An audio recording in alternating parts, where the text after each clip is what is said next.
Nah, baik.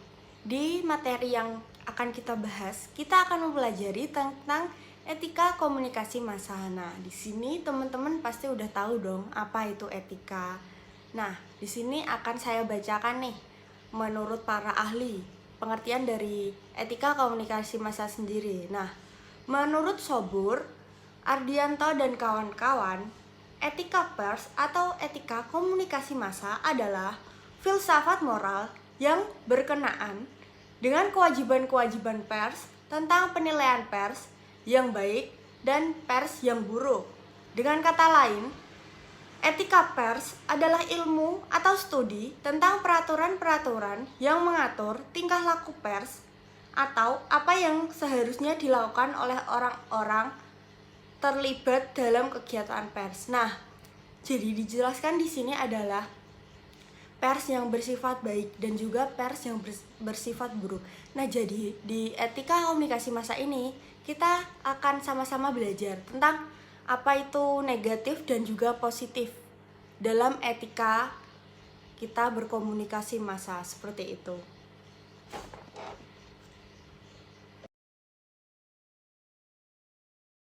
Nah, baik, untuk berikutnya saya akan menjelaskan tentang poin-poin penting yang berkaitan dengan etika komunikasi massa menurut Schumacher dan Res Nurudin tahun 2003. Nah, yang pertama yaitu tanggung jawab. Yang kedua, kebebasan pers. Yang ketiga, masalah etis. Yang keempat, ketetapan dan objektivitas. Dan yang terakhir adalah tindakan adil untuk semua orang. Nah, kita akan menjelaskannya masing-masing. Oke, untuk yang pertama yaitu tanggung jawab. Nah, tanggung jawab yaitu kesadaran manusia akan tindakan, tingkah laku, dan perbuatan baik yang disengaja maupun tidak disengaja. Tanggung jawab ini juga berarti berbuat sebagai perwujudan kesadaran dan kewajiban. Nah, jadi ketika seseorang sudah memiliki tanggung jawab, dia harus bisa melaksanakan tanggung jawab itu dengan sebaik mungkin, seperti itu.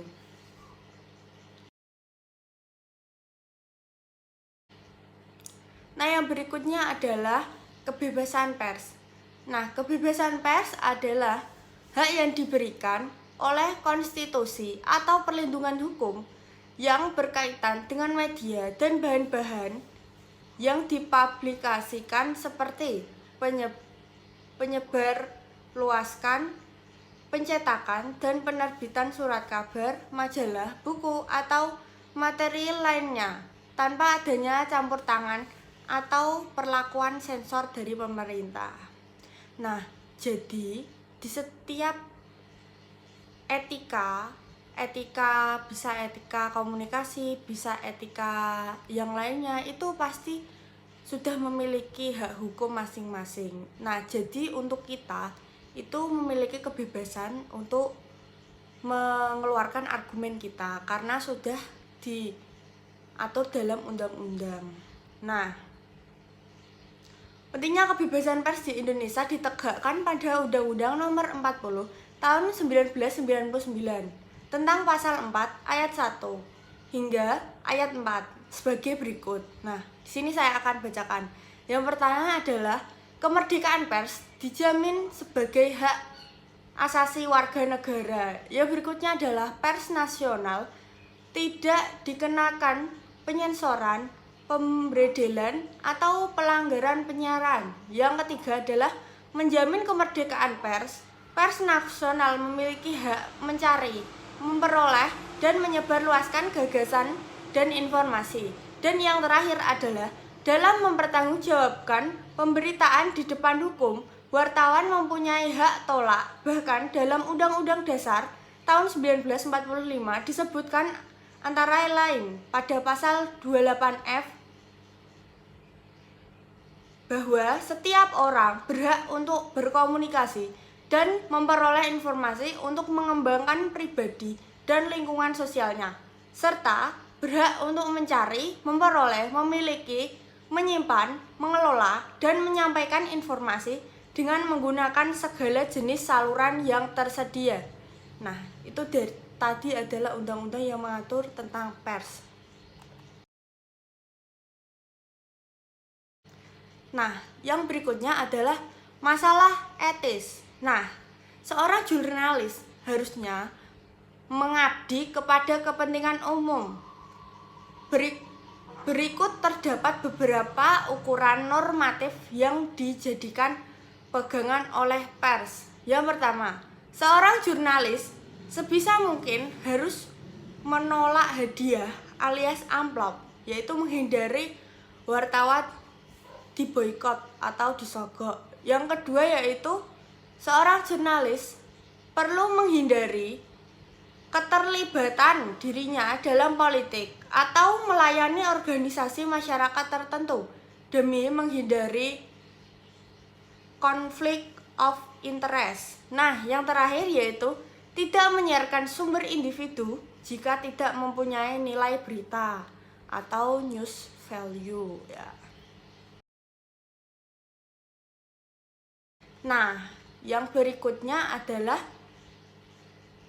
ketetapan dan objektivitas. Nah, ketetapan dan objektivitas di sini berarti dalam menulis berita wartawan harus akurat, cermat, dan diusahakan tidak ada kesalahan.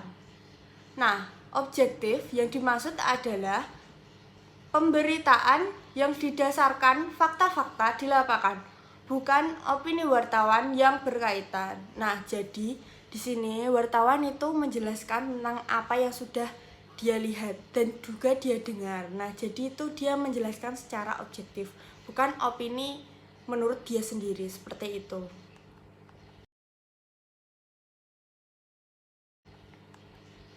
Nah, yang terakhir adalah tindakan adil untuk semua orang. Yang pertama, media harus melawan campur tangan individu dalam medianya. Yang kedua, media tidak boleh menjadi kaki tangan pihak tertentu yang akan mempengaruhi proses pemberitaannya. Yang ketiga adalah media berita mempunyai kewajiban membuat koreksi lengkap dan tepat jika terjadi ketidaksengajaan kesalahan yang dibuat atau fair play. Yang keempat yaitu wartawan wajib bertanggung jawab atas beritanya kepada publik, dan juga publik sendiri harus berani menyampaikan keberatan kepada media.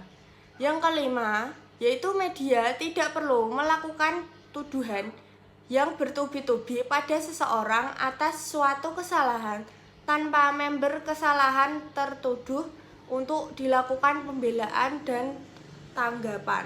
Nah, di sini sudah dijelaskan ya bahwa kita ketika melakukan suatu pers atau komunikasi massa, kita dituntut untuk menjadi seseorang yang objektif, yang adil, dan juga melakukan sesuatunya dengan azas kalau kita itu wartawan. Jadi kita hanya menyampaikan pesan atau informasi yang sudah kita lihat dan juga kita dengar, seperti itu. Nah, untuk teman-teman yang masih kurang paham atau teman-teman lainnya yang mau menambahkan informasi, bisa langsung diisi di kolom komentar, seperti itu. Nah, kurang lebihnya mohon maaf. Wassalamualaikum warahmatullahi wabarakatuh.